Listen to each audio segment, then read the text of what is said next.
All right, welcome everyone, and thank you for joining us on this beautiful day currently, at least where we are here on campus. Hopefully, it is the same where you are as well.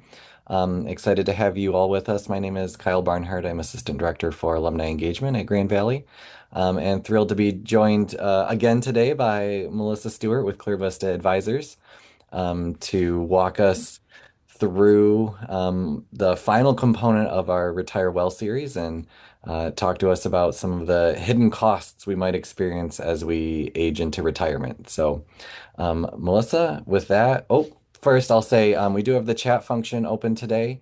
There'll be some portions where you can contribute to the presentation as we go. We also have the Q&A box on your screen. You can use that to ask questions at any point, and we will address those as we go along. Now, Melissa, I will throw it over to you. Great. Thanks so much, Kyle. I appreciate it. Hopefully I get my screen sharing up right here.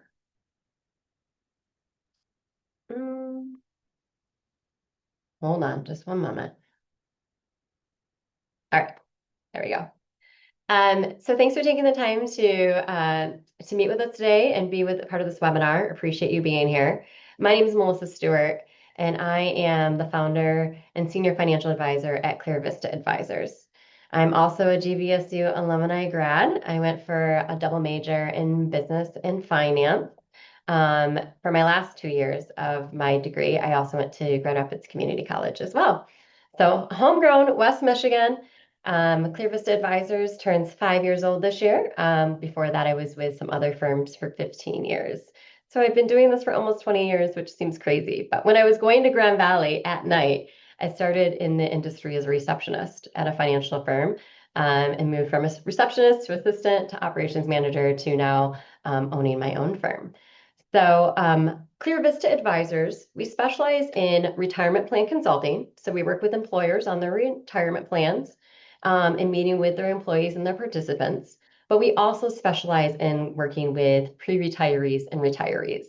And a big part of that, has to do with thinking about your living, how you're going to age well in retirement, right? That's the name of the game. And sometimes we think of long-term care and we think of nursing home care. And while that can be a piece of the puzzle, it's definitely not the whole puzzle. So we're going to go over a lot of information today. I hope you find it beneficial. A participant that attended this presentation previously said it was information I didn't even know I needed to know.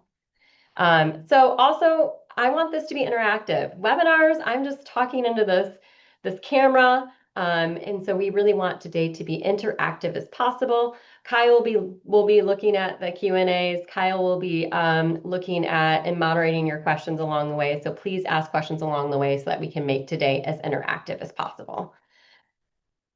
And with that, I'm going to get over to my other presentation. So bear with me a second.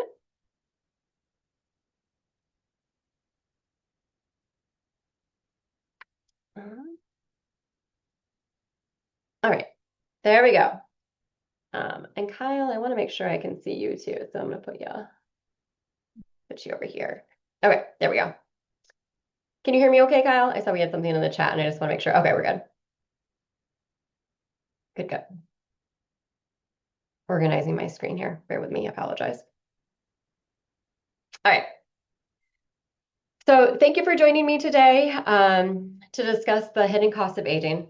This is a really important conversation that we all need to be having about care and housing expenses when it comes to your retirement plan. I say that because it's a topic that's important to all of us. How are we going to age? How are we going to age well? This presentation is provided to me by Franklin Templeton. It's one of my partners in the investment industry. And Franklin Templeton enlisted the help of the Center of Innovative Care and Aging at Johns Hopkins University to put this together and provide this information today. So we have a lot of research, a lot of studies behind it to really help provide you with the best information possible.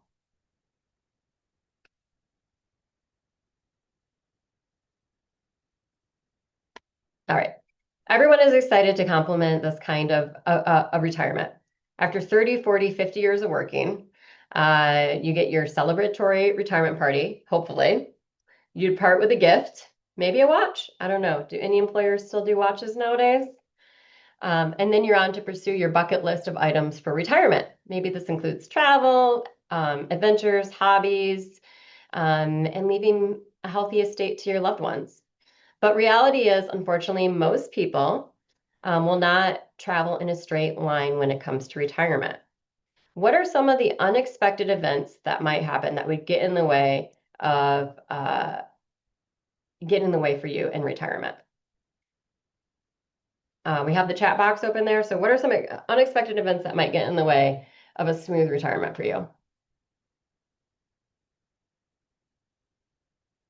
Yeah, health, divorce. We have gray divorce, right? We're seeing a lot more divorces happening in retirement, medical diagnosis, health issues. Exactly. Thank you. Thank you for the input on this. So, when we think about retirement, it's not just a straight path, unfortunately. We have all these other things that can be getting in the way. Oops, hold on. There we go. Unexpected and unwanted problems can disrupt your financial plans in retirement. The more you know about potential problems, the more we can try to prepare for them. Let's focus on how unexpected events such as health problems can affect your plan. A health problem, you could gradually deteriorate over time, either mental or physical, right? We're seeing a lot more chronic illness in retirements, or it could be a full-blown crisis like stroke or cancer. Each of these health scenarios would have consequences for you, your loved ones, your family, and for your finances, right? The last comment was lack of money. And yeah, that can definitely happen. We're going to touch base on some of these expenses later, but I want you to see right now is that there are costs associated with aging. For illustrative purposes, if an unexpected event or health problem requires you to bring an aide in your home, it could cost thousands of dollars. And this might be an annual expense over 5, 10 years, maybe 15, meaning it can have a significant impact on your overall financial wellness. So I'm going to assume that these health and housing risks and expenses are not going to be a surprise to you all, right? So, but the best thing that we can do is create a plan, right? Create a plan in advance for them.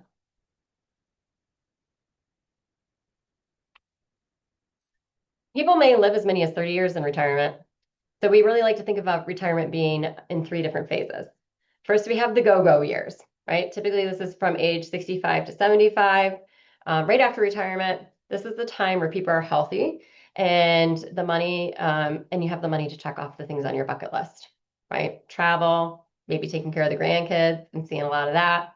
Then we move into our slow go years, typically ages 76 to 85. It's a big day when a to-do list is maybe not completed. Um, when I think about it, like I think about my own family and my mom and my stepdad, and they used to travel to Florida every year, right? And now they're in their late 70s, and it's just getting to be a little bit too much. So they still take their RV up to Petoskey, and they go to Petoskey every summer for a couple weeks. But the winter trip to Florida is no longer happening for them. So that's when you kind of start seeing the slow go years happen. And then we have the no-go years, 86 to 100. During this time frame, we're not as active, we're not really doing the travel. It's when we're seeing more serious health issues and potentially mobility issues that are harming our quality of life. So retirement spending increases over time because of these associated costs. We're actually seeing retirement spending being a little bit of a dip. So it starts higher at the beginning of retirement, right? More travel, doing things, active, still have two vehicles in the household, and then our spending declines for a while. And then our spending typically we'll see kind of ramp up towards the end of retirement due to healthcare expenses. The Hitting Cost of Aging program was created to help individuals better understand how to plan for unexpected life events.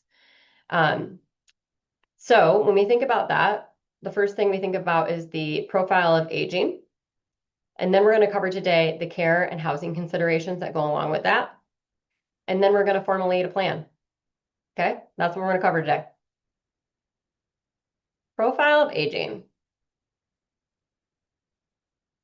Um, so in the chat I'm going to true or false. Little did you know you're going to have a quiz today. Okay, true or false. 21% of the population will be 65 or older by 2030. Go ahead in the chat. Go ahead and put in a true or false. Let's make it interactive today. And there's no judging, okay? All right. We got trues, we got falses. All right, we're gonna move on to the next question. I'll score this at the end. A 65-year-old can expect to live an additional 18 to 20 years on average. True or false? And if you don't want to put it in the chat box, just use a little piece of paper and go ahead and write down your answers.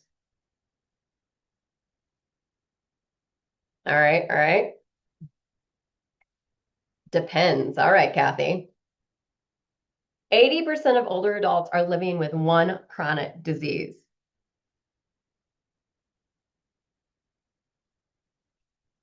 Mm.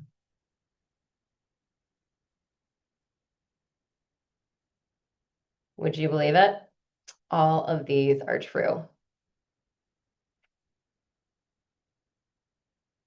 By 2030, all baby boomers will have moved into the senior ranks, at which time over 21% of the population will be over age 65. This is a 40% increase in just 12 years.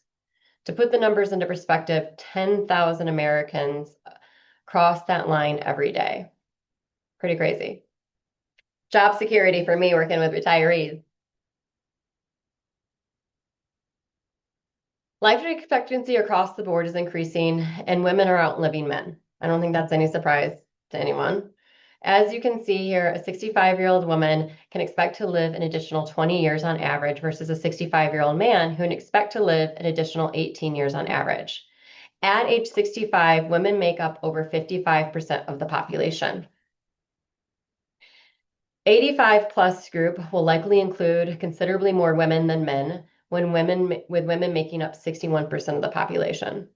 Once a woman reaches age 85, there's a good chance she will live another 6 to 7 years. So life expectancy across the board is increasing and women are outliving men. Sorry, guys. This is why it is really critically important that both men and women are actively engaged in discussing these topics with hopefully their financial professional. Typically in households, I see that one person maybe taking care of most of the financial things, right? Someone just kind of runs the show with that. And so during these conversations, we just want to make sure that both people are involved in the conversations.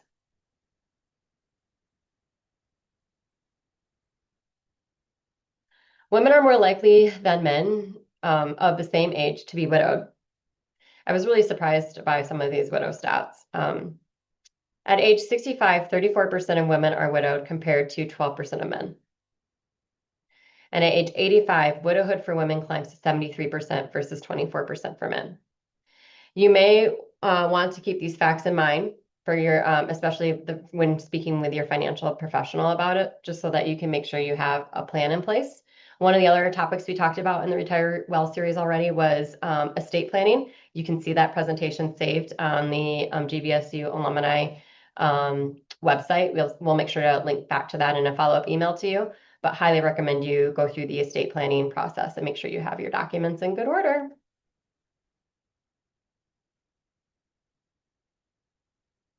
Living longer sounds good, but we need to remember that aging naturally affects our health. 80% of older adults are living with one chronic disease, while more than 3 out of 4 have at least 2 chronic diseases. The great news is that with improvement in chronic disease treatments, people are able to live longer. However, these health issues may impact how and where a person decides to live. Take a look at this chart. You can see that that residence in full service facility increases with age. No surprise there. When you analyze the senior population starting at age 65, the vast majority live in a home in a traditional community. So most people are still at age 65 plus are living in a home in a traditional community. But by the age of 85, the percent who reside in a long-term care facility more than triples to 15%. The long-term care facility costs can have serious negative impact on your overall financial plan.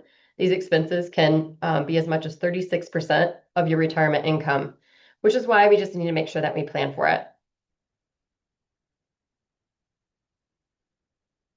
So, what aging statistic that I just kind of pointed out to you resonates with you the most? Go ahead and leave your comment in the chat. And I see some of you question these stats. Believe me, we'll send out sources for them. Um, as mentioned, they partner with Johns Hopkins University to get together this information and statistics. But what resonated with you the most? Widow age. Yeah, I was surprised at those statistics.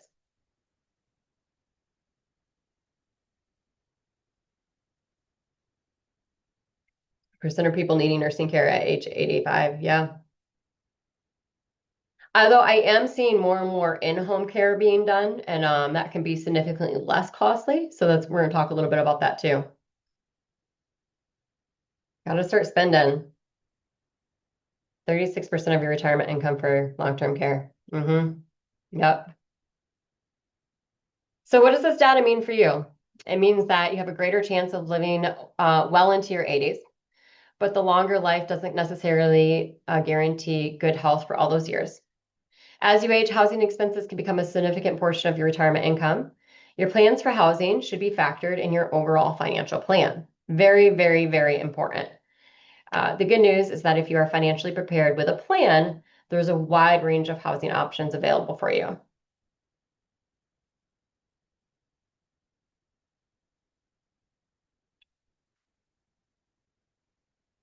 Now, let's talk about care and housing options on to point two, right? We already completed profile of aging, what that looks like. Let's talk about care options. It is important to be familiar with the most common options, as there is no way of knowing when or if you might need these options. By knowing your options, you can develop a plan in place. Robin, you mentioned or let's see, I saw a couple of you talk about that quote here just recently.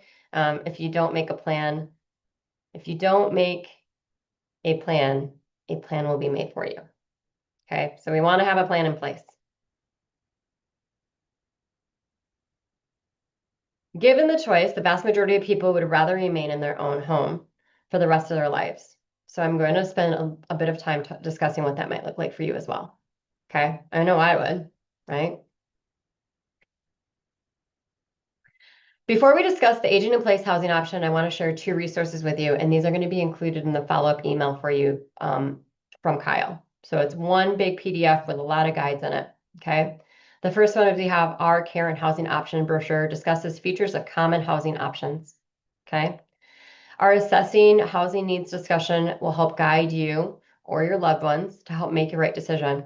It covers talking about different levels of care, neighborhood considerations, happiness and comfort, pet social support, security and cost considerations. In the West Michigan area, there's a couple different companies that if you or a loved one is looking for additional care options, they will actually help you find the right spot for you. Do you have a dog? Great. What facilities in the area will let you keep Fido? Okay. Um, so you can look at the different options available.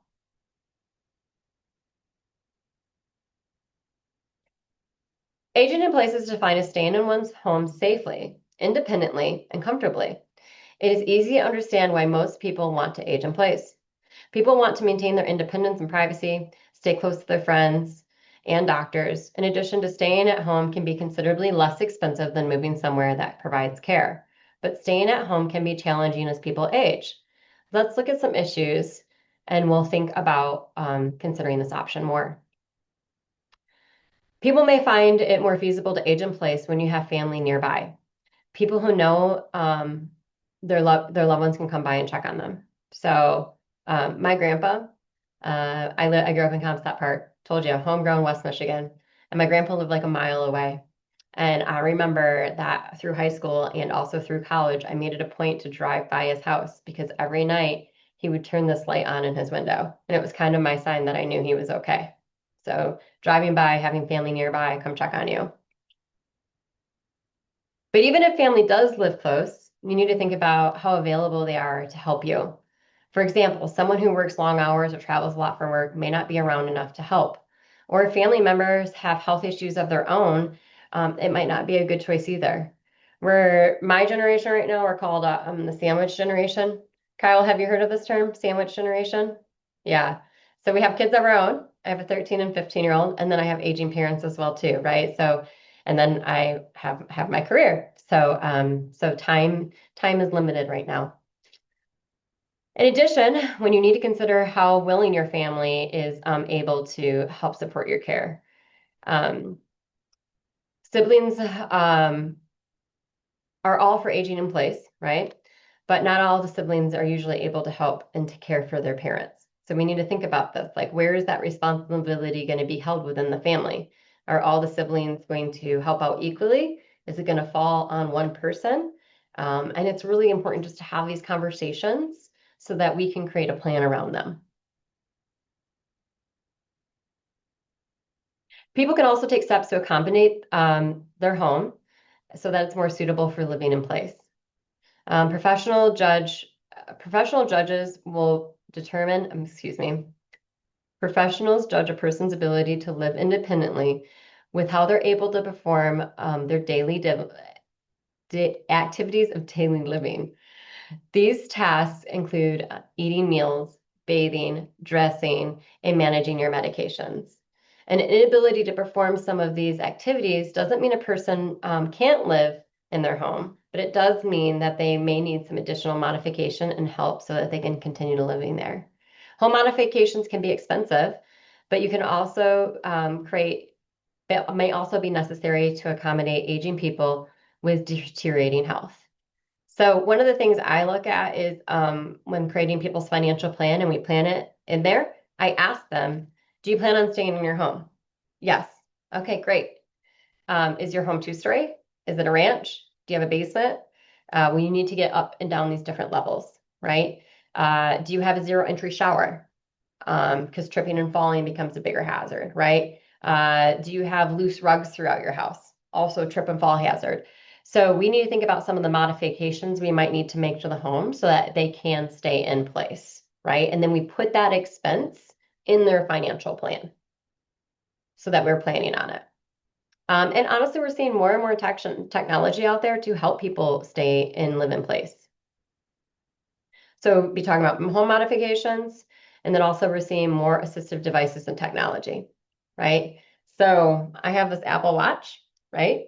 And on here there are things like you can train it for like fall hazards. It would like pick up if I fell unexpectedly.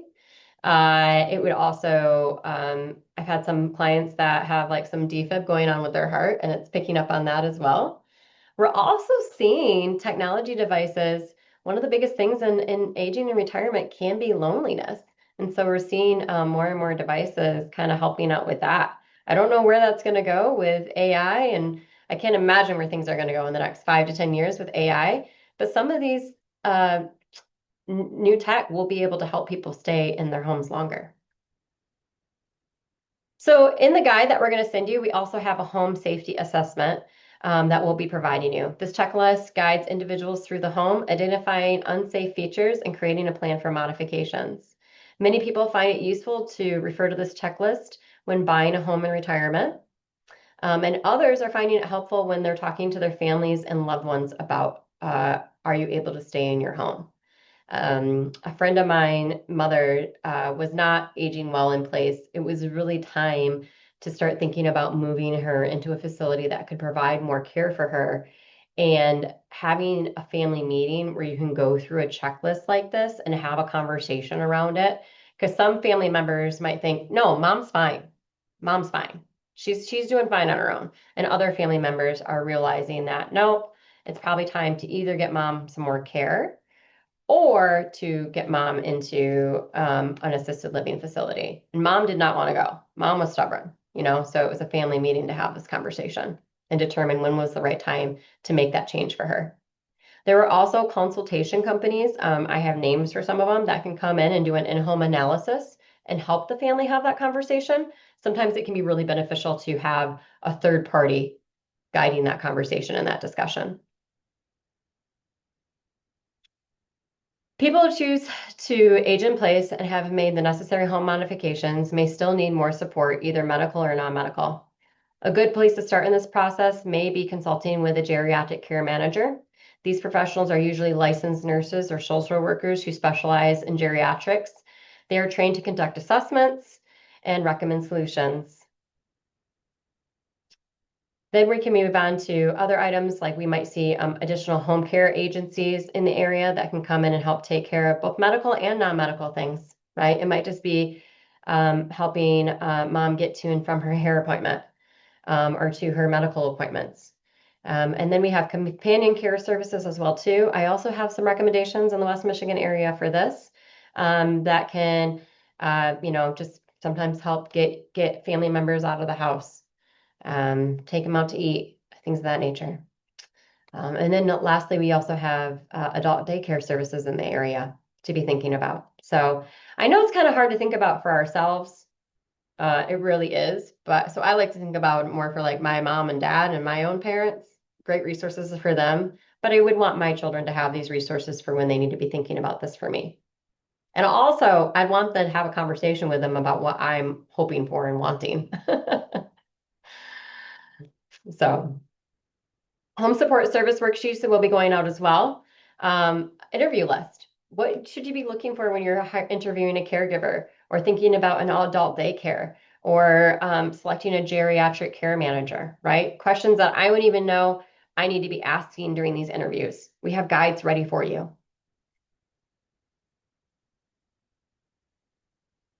Financial considerations around agent in place can be difficult to estimate because people require and elect different services and need different amounts of care. So we just want to be prepared for it and start thinking about it. For example, some people may need to make a substantial upfront payment to modify their home so they can age in place. Or for ongoing costs, we might need to chart out housekeeping, cooking, um, lawn services, right? That is also something about aging in place. Um, you can see combining a few of these services can cost well over $100,000 a year. Really depends on your area and depends on what you're looking for and what you need. Melissa, we had there was a question about the cost of care at home. So I Mhm. appreciate that you shared that. And then maybe a related question about long-term care insurance, and if that's valuable and should be a part of the plan or something that Yeah, people look into. yeah, good question. I don't think that this webinar really talks about long-term care insurance, so we'll just handle that conversation right now a little bit while we're thinking about it. Different types of long-term care insurance are out there. I usually, if you're going to look to buy it, buying it in your mid 50s to early 60s is best. I really like to think about having these conversations in your mid 50s. Once we move to late 60s and early 70s, really it can get to be quite expensive. Different forms of long-term care insurance. One of them is kind of like car insurance, where you pay a monthly premium, and if you never get in a car accident, then you never use your insurance. There's a form of long-term care insurance like that. There are also forms of long-term care insurance where there's a pool of money. It doesn't really grow, but if you wanted to ever get out of it, you could. So hypothetical would be you put $100,000 into this policy. The $100,000 doesn't really grow. You can get the $100,000 back whenever you want, but it can triple up to be three times that. It could be like $300,000 worth of long-term care pool, right? There's different types of long-term care too. Some programs are reimbursable, where I incur the expense and then I apply to be reimbursed. Um, so there's a lot to learn about long-term care insurance. I highly recommend you talk to a financial planner, professional, or an insurance agent about it. You would want to get quoted across different insurance agencies. So typically, I don't recommend just going to um, we want to make sure we're getting quotes across like Lincoln, Midland Capital. There's different agencies out there that can provide you long-term care insurance. And we want to get quotes from multiple insurance carriers, right? Not just one to see what's most competitive, based on your needs. Now, I've provided a lot of people with long-term care insurance quotes, and we've decided that instead of putting that $100,000 into what's called kind of a hybrid policy. In my example, we've decided to just set that money aside in a separate account and we say this money is either going to get used for long-term care insurance or it's going to be a part of my estate plan, right? And then we watch that money grow. Um, Pros and cons to that, right? Because the $100,000 isn't going to grow to $300,000 overnight, right? So if you don't have an event for quite some time, right? You put $100,000 aside when you're 65, when you retire, and you don't have an event until you're 85. We had 20 years for that money to grow. But you put $100,000 aside and you have an event happen when you're 70, well, it hasn't grown as much. So definitely a conversation to be having with your financial advisor. Happy to have those conversations with you as well. If you want to reach out to me, we can walk through those conversations. But it's really a matter of, do I want to pay for a policy or do I want to just what I call self-fund it and put the money aside myself? Um, but it's definitely worth having the conversation as part of your financial plan. Highly, highly recommend it. A lot of my clients, what we choose to do is in their financial plan, we choose to fund the last 3 years of their life with a long-term care event. So we look at, okay, how much do we want to put aside for a long-term care event? Let's say we want to put aside $90,000 a year for a long-term care event. And we'll say, okay, I need $90,000 a year for the last 3 years of my life, assuming I have a long-term care event and need additional care and additional support. So in their financial plan, we put that in there. So that way we know we have that money left at the end of their lives. And if they don't use it, it becomes a part of their estate plan. Great questions. More questions, Kyle? Not at the moment, so we can keep Okay, rolling. we'll keep going. Housing as you age. So we have different options available, and we're going to talk about here: aging in place, 55 plus independent living communities, continuing care, retirement communities, assisted living, and skilled nursing. Just walk through each of these briefly so that we can so that you're familiar with them. And age 55 plus, I do think a lot of us think of these like in Florida, right? We see more of the retirement communities. We have them around here too in Michigan, but I think we hear of them in Florida. Age 55 plus independent living community. Um, Individuals are generally in good health, may choose to leave their home and move to a age 55 plus independent care community. These communities offer relatively maintenance-free homes or apartments for independent, active couples, singles. The communities allow residents the freedom of living on their own and engaging with others. The cost to live in this type of community varies greatly. The annual costs are tied to part of the dwelling, that the house or condo or apartment that you end up buying, the location of the community, and the services provided in the community.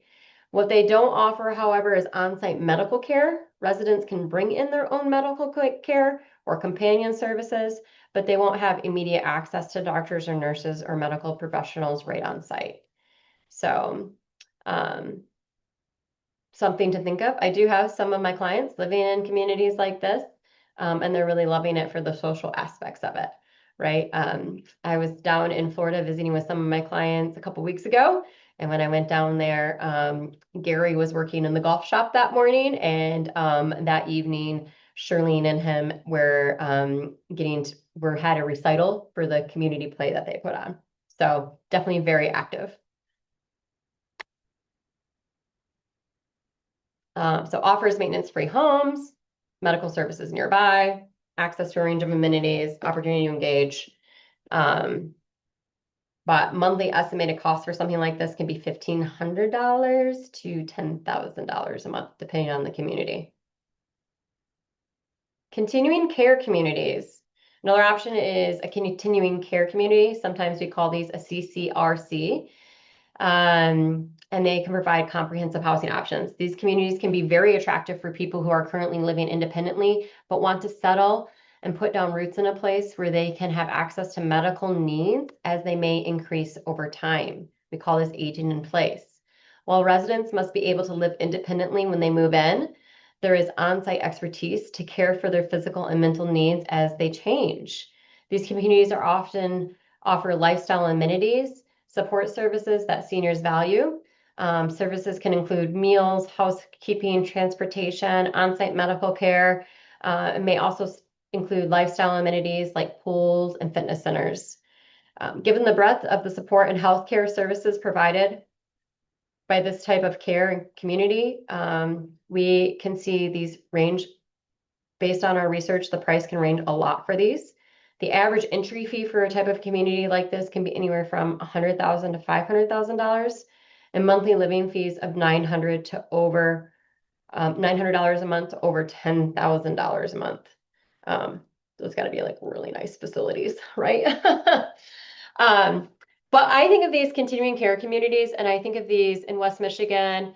We have the one I'm most familiar with, and maybe you are too, is called Holland Home, right? Holland Home has everything from smart condos, so you can get a standalone condo when you move in there, and it's smart, like it's all equipped with like an iPad that controls your lighting and Wi-Fi and technology is all in there.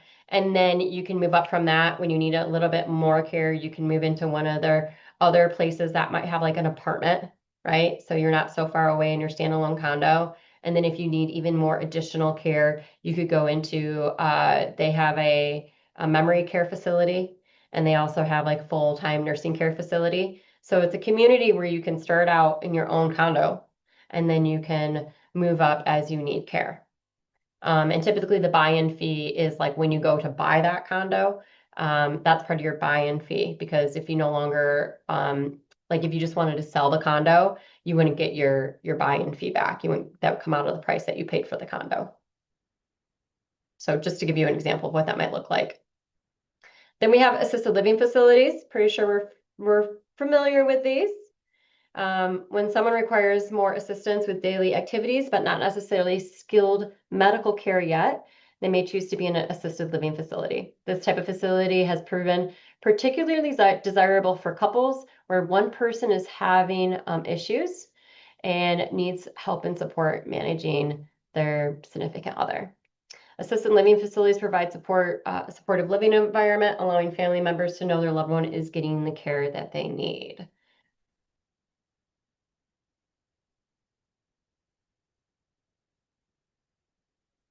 Average estimated monthly cost, about $4,000 a month.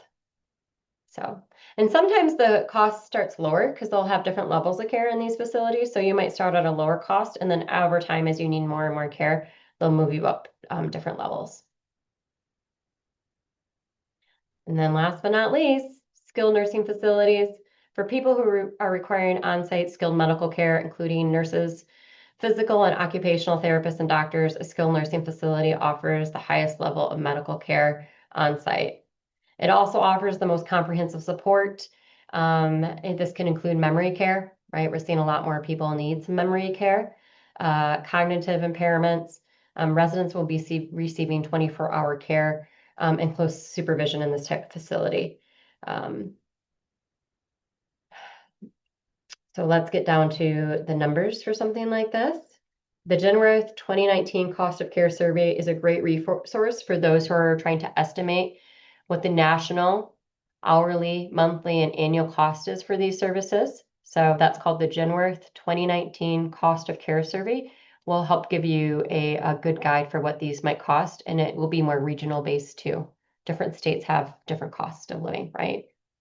Costs for this type of care currently are estimated to be between, let's get to the number there, $7,500 and $8,500 a month. So that can get to be quite expensive. Well, so Housing we've got, options for this as well. Did you have something to say, Kyle? Sorry. yeah, sorry, we do have a question about these living options and the costs associated with that when you talk about the, sort of buy-in fee versus the monthly fee. Yeah. Is the buy-in fee like buying a house where that money goes and is it returned? Is it credited? Yeah. What does that look like in those situations? Yeah, so I helped one of my clients go into one of the continuing care communities, and she ended up buying an apartment, or buying and with getting an apartment there. She had three options. One was like you, one is you. There was three buy-in options for her. It ranged from like putting more money up front and getting less money back at the end if you didn't need care. So let's say the buy-in was like $300,000 for this place. The $300,000 she paid for that apartment in that unit. And if she never needed more care, then on the back end, I think her estate plan would get like $100,000 back, right? If she never needed additional care. However, if she had to move out of that condo or that apartment and move into one of the care facilities, assisted living or nursing home care, then they start taking that away from the money that you would have gotten back kind of as part of your estate plan, right? And so then you wouldn't get anything back. And then if that money is gone, then you have a higher, then you might need to start paying that like $7,000 a month fee. So they have this buy-in fee, but then a lot of these places also do have some sort of monthly fee that you're paying as well too. It just might, if you had a buy-in option where you were buying in, your monthly kind of almost think of it as like an HOA fee, right? Your HOA fee might be like $500 a month versus if you didn't have a buy-in, if it wasn't a community that had a buy-in, you might just end up being paying like $4,000 a month for your spot to live. So a lot of different options out there, and each community has a different kind of payment plan, whether it's an upfront money or you're just paying a higher monthly amount. And that is where there are businesses in the community. I have the name of one of them. I don't have it on the top of my head, but I can send it out if you need it. Please reach out to me. Who they will talk to you about these different options and figure out what the right payment plan and community is like best for your needs and what you're looking for. So, From a financial planning perspective, does sort of having just a consistent monthly payment like rent almost versus buying in and then there's more uncertainty of if you're going to get money back or not. Like, do you ever make a recommendation of that from a financial perspective, or is it really based on the type of care or the type of facility that an individual is looking for? yeah. For me, it's the type of care and the type of facility that the individual is looking for. I mean, at this point, many times we're kind of like they're selling their home. So we're using some of that money usually to buy into a facility like this.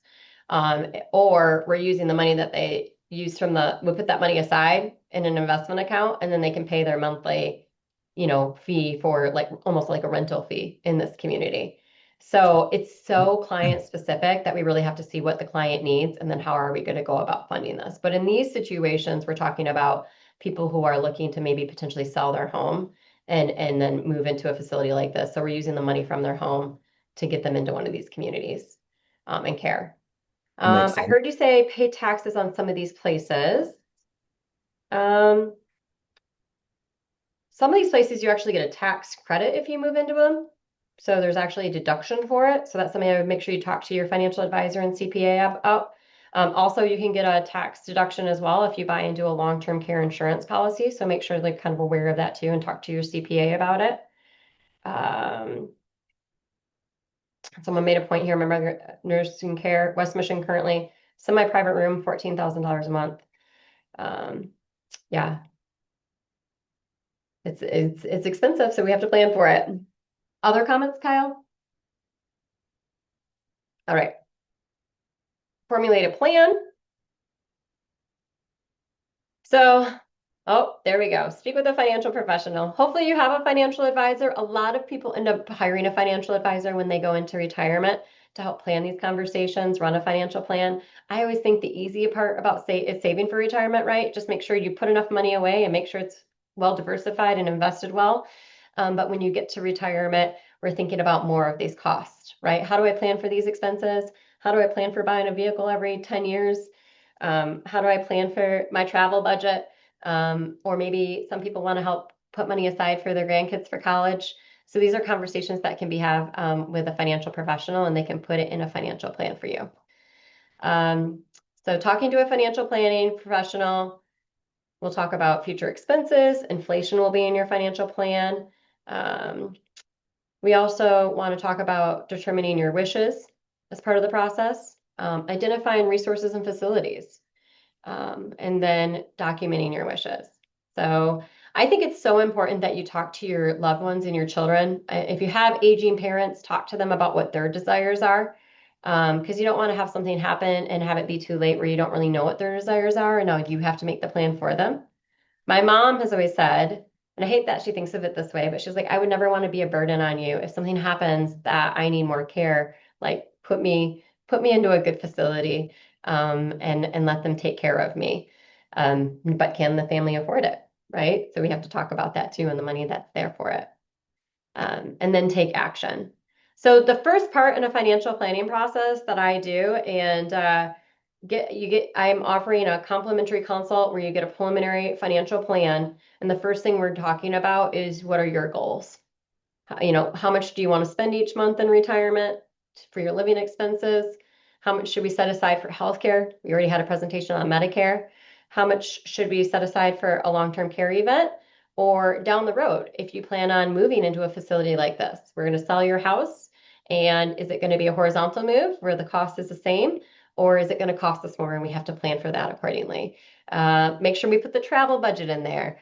Everyone has different desires, and so we want to just make sure that we budget for it accordingly as part of your financial planning process. So we talk about your goals, and then we talk about the money you have. How much have you saved in retirement accounts? How much are you getting from Social Security? What are ways we can maximize your Social Security so that you get hopefully more money for the rest of your life? And then we talk about, okay, do we have the resources we need to achieve our financial goals? And if we don't, where are some changes we can make to help get us closer to being on track for those goals and planning for the long term? Um, it's also, we have a caring and housing brochure. So this is going to be, again, one PDF guide that you're going to get that has all these resources in there for you in part of what's called our hidden cost of aging workbook. And it's going to give you all those resources and all of those worksheets. So the housing assessment will be in there, interviewing care guides will be in there.